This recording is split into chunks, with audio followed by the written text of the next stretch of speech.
ఈ live programme కొనసాగుతుంటుండగా, YouTube పరిచర్య జరుగుతూ ఉంటుండగా, మన యూట్యూబ్లో ఉన్న వర్తమానాలలో ఒక సహోదరి కింద ఒక మెసేజ్ పంపించింది. ఆ తర్వాత ఆ సహోదరి ఫోన్ చేసి నాతో మాట్లాడింది.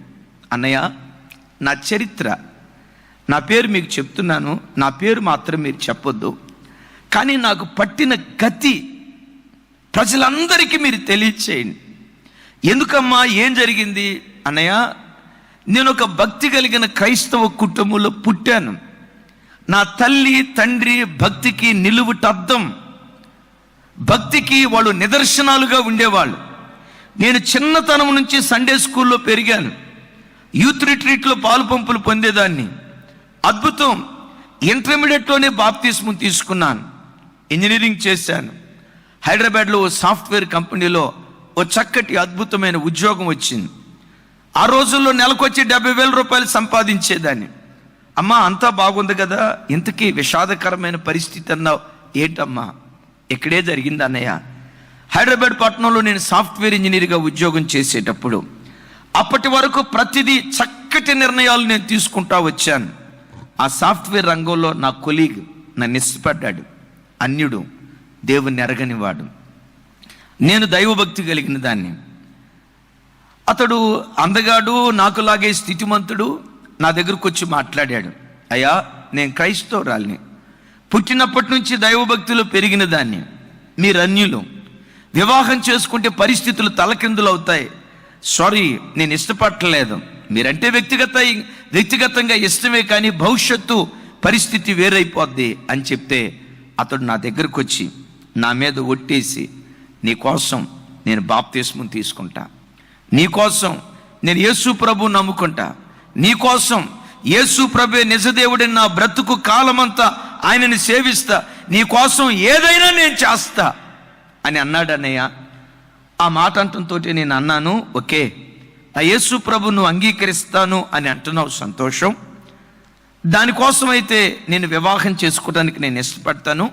అయితే పెళ్లి కోసం బాప్తిస్మం తీసుకోవటం అది వాక్యానుసారం కాదు. యేసు ప్రభుని వ్యక్తిగతంగా స్వరక్షకునిగా నువ్వు అంగీకరించిన తర్వాత బాప్తిస్మం తీసుకుందువు కానీ అని చెప్పి మా తల్లిదండ్రులను ఎదిరించి ఆ బిడ్డను వివాహం చేసుకున్నాను. అమ్మా నాన్న ఇష్టపడలేదు, ఆ వివాహాన్ని ఇష్టపడలేదు అన్నయ్య. అమ్మా నాన్న ప్రోత్సహించలేదు అన్నయ్య. మరి వాళ్ళు ప్రోత్సహించకుండా ఎలా వివాహం చేసుకున్నావు? ఏముందన్నయ్య, తల్లిదండ్రులు 1 సంవత్సరం ఏమంటారు, బెట్టుగా ఉండటం. తల్లిదండ్రులు 1 సంవత్సరం బెట్టుగా ఉంటారు, ఆ తర్వాత వాళ్ళే మనకు బెట్టుగా ఉండటమే కదా, బెట్టే కదా.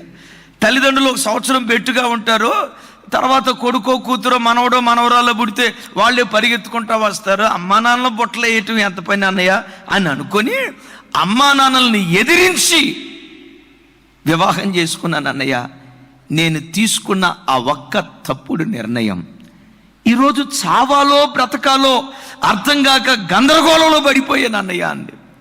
నాకు అర్థం కాక, అమ్మా అతడు బాప్తిస్మం కూడా తీసుకొని దేవుణ్ణి నమ్ముకుంటానన్నాడు కదా, ఇంకా అందరూ అర్థం కాని గందరగోళం ఏంటమ్మా అన్నాను.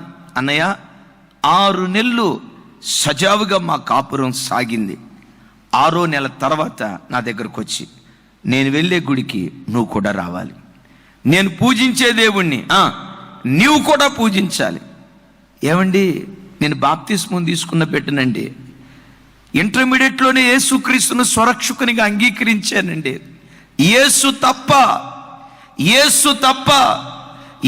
తప్ప మరొక మార్గం లేదు అన్న సంగతి పరిపూర్ణంగా నేను ఎరిగిన దాన్నండి. క్రైస్తవ్యంలో భక్తికి మారుపేరుగా ఉన్న కుటుంబంలో పుట్టి పెరిగిన దాన్నండి అని మాట్లాడుతూ ఉంటే ఆయన వెకిలిగా నవ్వి, నిజంగా నువ్వు అంత భక్తిగా పెరిగిన దానివైతే నన్ను ఎందుకు చేసుకుంటావు? నీ దగ్గర నిజంగా భక్తే ఉంటే, నిజంగా నీతి విలువే ఉంటే నన్నెందుకు నువ్వు చేసుకుంటావు? నీకు భర్త కావాలి అంటే నాతో పాటు నా గుడికి రా. నీకు భర్త కావాలి, కుటుంబం కావాలి అంటే నేను ఎక్కడికి వెళ్తాను అక్కడికి రా. నా ప్రాణం పోయే పరిస్థితి వచ్చినా నేను రానండి. పోలీస్ స్టేషన్కి వెళ్ళామన్నయ్య. ఏమైందమ్మా? పోలీస్ స్టేషన్కి వెళ్తే పోలీసు వాళ్ళు నన్ను చూసి మొఖం మీద ఉమ్మేసి, నీకు బుద్ధి ఉందా లేదా, ఎవరో కంటికి కనపడిని కంటికి కనపడిని దేవుని కోసం భర్తను వదిలిపెట్టుకుంటావా? భర్త ఎక్కడికి వెళ్తాడో నువ్వు కూడా అక్కడికి వెళ్ళాలి. ఏం చేయాలో అర్థం కాక, అటు తల్లిదండ్రుల దగ్గరికి వెళ్ళి ముఖం చూపించుకోలేక, అలాగని డైవర్స్ తీసుకోలేక, విడాకులు తీసుకొని రెండో వివాహం చేసుకుంటే రెండవ భార్యగాని నన్ను చూస్తారు, కానీ నా బ్రతుకు బాగుపడదు అన్న సంగతి నేను ఎరిగి, అన్నయ్య ప్రతి ఆదివారం మన లైవ్ ప్రోగ్రాం చూస్తూ ఉన్నాను అన్నయ్య, యూట్యూబ్లో ఉన్న ప్రతి వాక్యం నేను వింటా ఉన్నాను అన్నయ్య, నా బ్రతుకు రేపు ఏమైపోతుందో అర్థం కావట్లేదు. ఇంతకీ దేని కొరకు నువ్వు ఫోన్ చేసావమ్మా? ఆ చెల్లి ఏడుస్తుంది.